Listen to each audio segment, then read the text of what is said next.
Topic है हमारा hatchery operation and disinfection protocol. तो सबसे पहले अगर मैं हैचरी के पोर्शंस की बात करूं तो इसमें एग रिसीविंग रूम है, एग रूम है, एग ये एग रिसीविंग रूम ये हैचरी का वो कमरा होता है जहाँ पे अंडे हैचरी में लगने से पहले जिधर रखे जाते हैं। फिर इनकी सफाई करने के बाद, अंडों की डिसइंफेक्शन करने के बाद फिर आगे जो है वो उनको इसमें भेजा जाता है एग रूम में। इसके बाद है जी एग ग्रेडिंग। यहाँ पे जो है वो अंडों की ग्रेडिंग होती है। इनको इनके अगर कोई मिस शेपन एग है, कोई अंडरवेट एग है, तो उसको यहाँ से रिमूव कर दिया जाता है। फिर जो है वो फ्यूमिगेशन रूम है। इसके बाद फिर सेटर हॉल है, फिर ट्रांसफर रूम है, फिर कैंडलर है, फिर हैचर हॉल है, फिर चिक रूम है। तो ये वो सारे जो है वो हैचरी के मुख्तलिफ पार्ट्स हैं।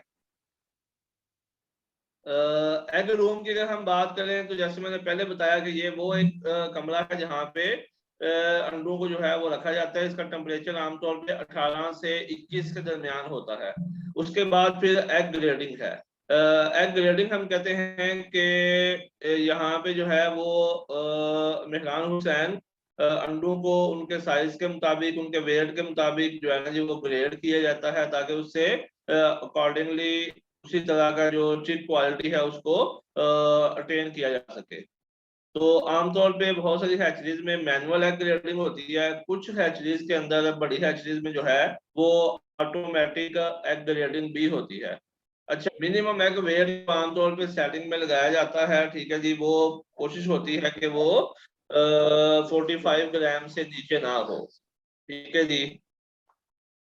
अच्छा, ये फिर जो है ना जी इस तरह अंडों को ट्रॉलीज में रख के तो फिर इसको जो है वो सेटर में लेके जाते हैं। इस तरह की अगर कुछ डिफॉर्मेलिटीज होंगी तो ऐसे अंडों को इधर से निकाल दिया जाएगा। उसके बाद आ जाता है फ्यूमिगेशन रूम। तो फ्यूमिगेशन रूम ये वो जगह जगह है जहाँ पे अंडों को रख के तो उनकी जो है वो फ्यूमिगेशन की जाती है। और कुछ जगहों पे जो कुछ हैचरीज में एक डिसइंफेक्टेंट में डूबा हुआ कपड़ा लेकर उससे अंडों को इनफरादी तौर पर साफ किया जाता है। कुछ हैचरीज में अंडों को रख के तो उनकी फोगिंग की जाती है। और कुछ हैचरीज में जो है वो अंडों की फ्यूमिगेशन करते हैं। तो ये तीनों तरीके जो है ये हैचरीज में चलते हैं। ये जो है कौन सा तरीका तैयार करना है, ये जो उस कंपनी का जीएम प्रोडक्शन होता है, तो ये जो है ना जी वो डिसाइड कर रहा होता है कि हमने कौन सा तरीका जो है वो इख्तियार करना है। अच्छा जी, तो इसके बाद आ जाता जी सेटर हॉल। सेटर हॉल जैसे मैंने आपको लास्ट टाइम जो हमारी मरी में मीटिंग थी उसमें बताया था कि अगर हैचरी को दो बड़े हिस्सों में तकसीम करें तो एक उसका सेटर रूम है और दूसरा उसका हैचर रूम है। तो सेटर हॉल यहाँ पे जो एक अंडा है वो चूजा निकलने में, अंडे से चूजा निकलने में 21 दिन चाहिए होते हैं। तो उसमें से जो 18 दिन है वो अंडा सेटर रूम में गुजारता है या सेटर हॉल में गुजारता है। यहाँ पे जो सेटर मशीनें हैं वो इंस्टॉल होती हैं। आमतौर पे जो अच्छी कंपनी सेटर मशीनें बनाती है उसका नाम चिक मास्टर है और मशीन रहता है। और जो एक सेटर मशीन है इसमें 6 सेटिंग्स होती हैं। अच्छा जी, इसी तरह जो है वो यहाँ पे भी टेम्परेचर को और ह्यूमिडिटी को मेंटेन किया जाता है। 99.5 डिग्री फारेनहाइट टेम्परेचर यहाँ पे देते हैं और 55 से 62 जो है ये ह्यूमिडिटी होती है। ये हम सेटर हॉल की बात कर रहे हैं जहाँ पे अंडे ने जो है वो अपनी इंक्यूबेशन पीरियड का 21 दिनों में से 18 दिन उसने इस जगह पे गुजारने होते हैं। तो ये कुछ पिक्चर्स हैं इसकी सेटर हॉल की, जिसमें मुख्तलिफ जो सेटर मशीनें हैं वो लगी हुई है ना। अच्छा, यहाँ पे जो है वो सेंट्रल हॉल में इस तरह अंडे को रखा जाता है। जो ब्रॉडर एंड है इसका, अंडे का जो चौड़ा हिस्सा है उसको ऊपर रखते हैं। और जिस तरह ये आपको इधर तस्वीर में नजर आ रहा है कि ये ट्रे में टेढ़ी हुई हुई है ना, तो हर थोड़े टाइम बाद, एक मखसूस वक्त के बाद, इनको यहाँ पे टिल्ट किया जाता है। अब हम आ जाते हैं कि कौन सी ऐसी प्रोडक्ट है जिसको हम इस मकसद के लिए इस्तेमाल कर सकते हैं, और जो इधर एग रिसीविंग रूम में, एग रूम में, एग क्लीनिंग में, और जो सेंट्रल हॉल है उसकी क्लीनिंग में, और हैचर हॉल की क्लीनिंग में हम इस्तेमाल करवा सकते हैं। तो इसको हम, जो हमारे पास प्रोडक्ट रेंज है उसमें श्योर क्लीन ऐसी प्रोडक्ट है कि जिसको हम प्री क्लीनिंग के तौर पे इन तमाम सेगमेंट्स में इस्तेमाल करवा सकते हैं। अगर मैं श्योर क्लीन की कंपोजिशन की बात करूं तो इसमें अल्कोहल थॉक्सिलेट है 25%, ब्यूटेन है 15%, बेंजीन सल्फोनिक एसिड है 20%, कोकोनट अमाइड है 10%, और बाकी जो है वो इसमें एक्सिपिएंट के तौर पे वाटर को ऐड किया गया। ये जो श्योर क्लीन है, ये एनऑर्गेनिक सर्फेक्टेंट है, जिसकी वजह से इसकी खूबी ये है कि ये किसी भी चीज को जंग नहीं लगाएगा। ये जंग लगाए बगैर जो है वो वहां पे क्लीनिंग करेगा। और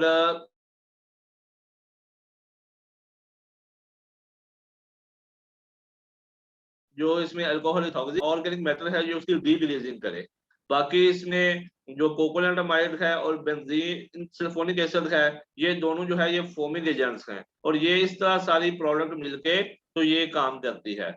इसकी खूबी ये है श्योर क्लीन की कि अगर फॉर एग्जांपल आपके पास जो ग्राउंड वाटर है, वो बाज़ औक़ात क्या होता है कि जो भी आप कोई भी प्रोडक्ट फोमिंग के लिए इस्तेमाल करते हैं, प्री क्लीनिंग के लिए इस्तेमाल करते हैं, अगर तो ग्राउंड वाटर कलराठा है, ठीक है, जिस पानी में आप इस्तेमाल कर रहे हैं वो नमकीन पानी है। अगर मैं टेक्निकल लैंग्वेज में बात करूं तो अगर वो हार्ड वाटर है तो के पानियों में आप इसको इस्तेमाल कर सकते हैं। दूसरी बात इसकी ये है कि जब जो है ना जी, अगर कोई एग्स जो हैं वो सेटल हाल में ब्रस्ट कर गए हैं, ठीक है, ऑर्गेनिक मैटर लगा हुआ है वहां पे, तो ये उसको बहुत अच्छे तरीके से डिग्रीज कर देता है। तीसरी बात ये है कि जो श्योर क्लीन है ये रास्ता बनाता है डिसइंफेक्टेंट्स के लिए, कि आप इनको इस्तेमाल करके तो आप अपने जो सेटल रूम है, हैचर रूम है, ठीक है ना जी, सेटर है, हैचर है, उसको आप इससे क्लीन कर सकते हैं। दूसरी प्रोडक्ट जो हम हैचरीज में इस्तेमाल कर सकते हैं और जिसका हमें बहुत अच्छा बेनिफिट मिल सकता है, वो है वायरोक्वाड 300। इसको हम हैचरीज में बतौर डिसइंफेक्टेंट इस्तेमाल करवाएंगे। इस वक्त मार्केट में जो एज पर माई इंफॉर्मेशन जितने भी क्वार्टरनी अमोनियम कंपाउंड वाली प्रोडक्ट हैं उसमें ये प्रोडक्ट जो है वो हाईएस्ट कंसंट्रेशन के साथ है, और इसकी जो है वो बहुत आउट क्लास किस्म की कंपोजिशन है, जिसको मैं वन बाय वन यहाँ पे आपके सामने रिपीट भी करूंगा और आपको समझाऊंगा भी कि इसका ये वाला जो एक्टिव इंग्रेडिएंट है इसका क्या काम है। तो पहला है इसमें बेंजाइल कोनियम क्लोराइड, ये बेसिकली क्वार्टरनी अमोनियम कंपाउंड है, ठीक है जी। ये इसमें 10% है। ये जो सेल की आउटर मेम्ब्रेन है उसके ऊपर एक्ट करके तो उसको ये ब्रेक करता है, उसको तोड़ता है। दूसरा इसमें ग्लूटाल्डिहाइड है, ग्लूटाल्डिहाइड इसमें 15% है। ये भी डिसइंफेक्टेंट है और ये भी आउटर मेम्ब्रेन के ऊपर काम करता है। ईथर सल्फेट और सल्फोनिक एसिड, ये दो इसमें सल्फेक्टेंट्स हैं। किसी भी प्रोडक्ट में सल्फेक्टेंट का काम ये होता है कि वो एक्टिव इंग्रेडिएंट को, वो मेन इंग्रेडिएंट को, वो डिसइंफेक्टेंट को अपने टारगेट पे पहुंचने में सपोर्ट करता है। दूसरे नंबर पे इसमें आयन चिलेटिंग साल्ट्स हैं। आयन चिलेटिंग साल्ट्स का काम ये होता है कि वो प्रोडक्ट को इस काबिल बनाए कि प्रोडक्ट जो है वो हार्ड वाटर में और सॉफ्ट वाटर में दोनों तरह के पानियों में, मीठे पानी में और कलराठे पानी में वो काम कर सके। फिर इसमें जो है वो ज़ैंथन गम है, ज़ैंथन गम को एज अ स्टेबलाइजर यूज किया गया है। फिर इसमें फ्लोरल परफ्यूम्स हैं ताकि इसकी खुशबू अच्छी रहे। फिर इसमें कैमोजिन डाई है जो कि प्रोडक्ट को कलर देने के लिए है। तो ये पूरी कंपोजिशन है वायरोक्वाड 300 की। वायरोक्वाड 300 को आप हैचरी में पोट डिप और व्हील डिप में इस्तेमाल करवा सकते हैं। इससे आप एग रिसीविंग रूम को आप डिसइंफेक्ट कर सकते हैं। इससे आप एग रूम को डिसइंफेक्ट कर सकते हैं। इससे आप एग्स की डिसइंफेक्शन कर सकते हैं। जी इमरान साहब। सर ये ज़ैंथन गम का दोबारा बताइएगा, स्टेबलाइजर जो है। जी ज़ैंथन गम बेसिकली स्टेबलाइजर है। ठीक है, स्टेबलाइजर का काम ये होता है कि हर प्रोडक्ट पे उसको हम एक कहते हैं केमिकल इक्विलिब्रियम। केमिकल इक्विलिब्रियम हम कहते हैं कि किसी भी प्रोडक्ट को आपने एक स्पेसिफिक पीएच के ऊपर और specific cation and ionic balance के ऊपर रखना होता है। जी। और जी क्वेश्चन कोई? सर इसमें सरफेक्टेंट्स का क्या काम है?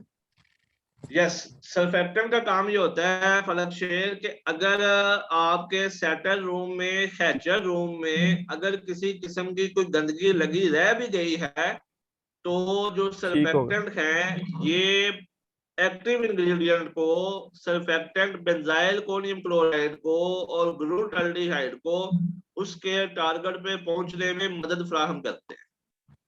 ठीक हो गया सर। ठीक है जी।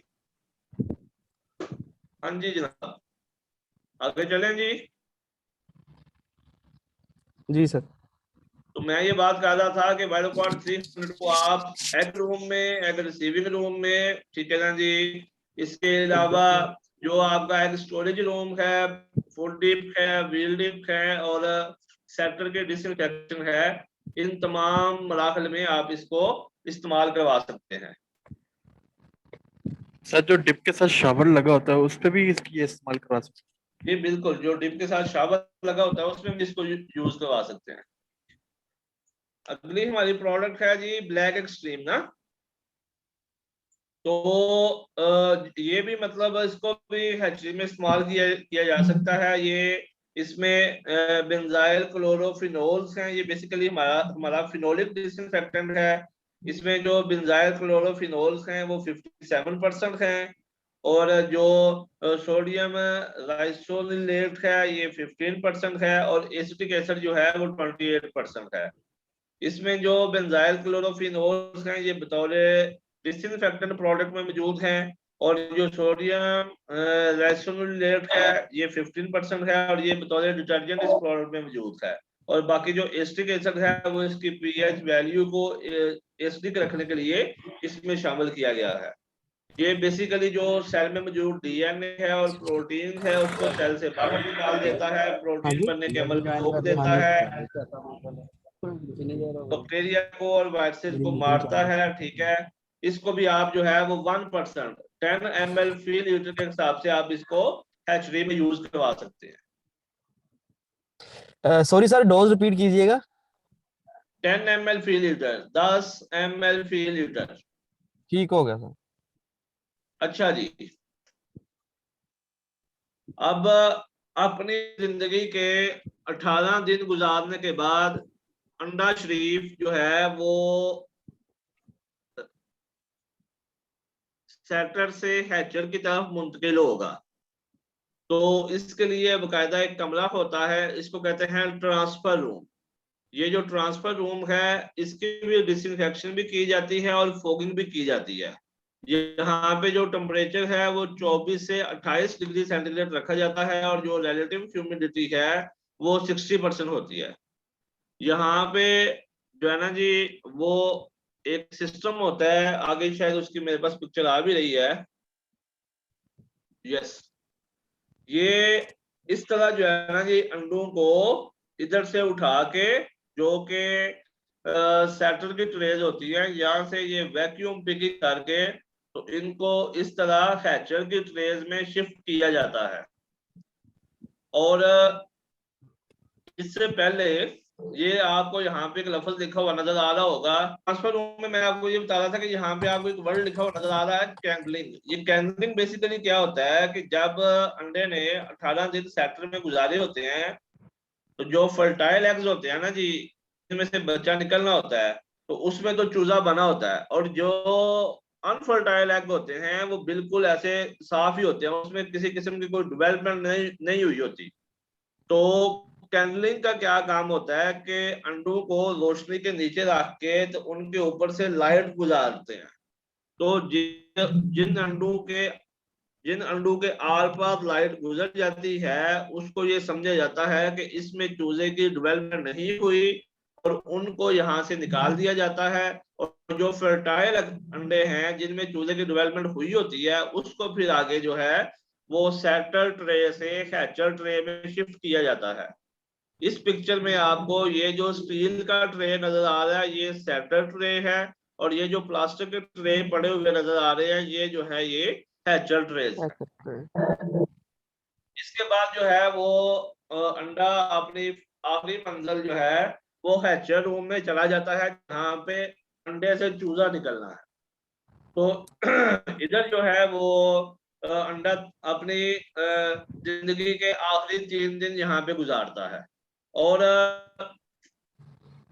सबसे ज्यादा जो माइक्रोबियल कंटेमिनेशन होती है, सबसे ज्यादा जो माइक्रोबियल लोड होता है, सबसे ज्यादा जो पैथोजेनिक लोड होता है, वो हैचरी रूम के अंदर होता है। और यहाँ पे हर जो हैचरी मैनेजर है उसकी कोशिश होती है कि वो अच्छे से अच्छा जो डिसइंफेक्टेंट है वो इस्तेमाल करे। तो एक जो हैचर है उसमें 6 जो है वो हैचर ट्रॉलीज होती हैं, ठीक है ना जी। और फिर जो है वो उसमें एक सेटिंग के अंदर 15,840 जो है वो अंडे वो मौजूद होते हैं। इसी तरह इसमें 98.5 डिग्री फ़ारेनहाइट टेम्परेचर रखा जाता है, 62 to 65% इसमें ह्यूमिडिटी रखते हैं। ये जो है ये कुछ तस्वीरें हैं इसकी हैचर रूम की। हैचर रूम में जो है वो अंडे से चूजा आने के बाद फिर उसको चिक रूम में शिफ्ट कर दिया जाता है। जब उसमें चूजा निकल आता है, 3 दिन पूरे हो जाते हैं, तो उसी तरह वही ट्रेस जिनमें अंडा रखा था, उन्हीं ट्रेस को आगे चिक रूम में शिफ्ट कर देंगे। चिक रूम में जो है ये अंडे की अपना चूजे की ग्रेडिंग होती है। इसमें ए ग्रेड चूजा कौन सा है, बी ग्रेड, स्मॉल चिक्स और कर्ल्ड चिक्स। ये यहाँ पे इसकी ग्रेडिंग इस तरह से की जाती है। उसके बाद फिर फाइनल होता है जी कि वैक्सीनेशन रूम। ये यहाँ पे चूजे को, जो चूजा आपने फार्म पे भेजना है उसको रख के तो इसको वैक्सीन की जाती है। ये फिर आपको ये वैक्सीनेशन होने के बाद इस तरह चूजे को डब्बू में डाल के तो आगे डिस्पैचिंग रूम की तरफ भेज देते हैं, जहां से उसने अब फार्म की तरफ जाते हुए अपना सफर शुरू करना है। तो ये एक हैचरी का मुफ्त से तारुफ था। इसमें हम जो अपने प्रोडक्ट्स इस्तेमाल करवा सकते हैं वो श्योर क्लीन है, दूसरे नंबर पे बायोक्वाड 300 है, और ब्लैक एक्सट्रीम है। तो इन तीनों प्रोडक्ट्स को आप हैचरी पे इस्तेमाल करवा सकते हैं।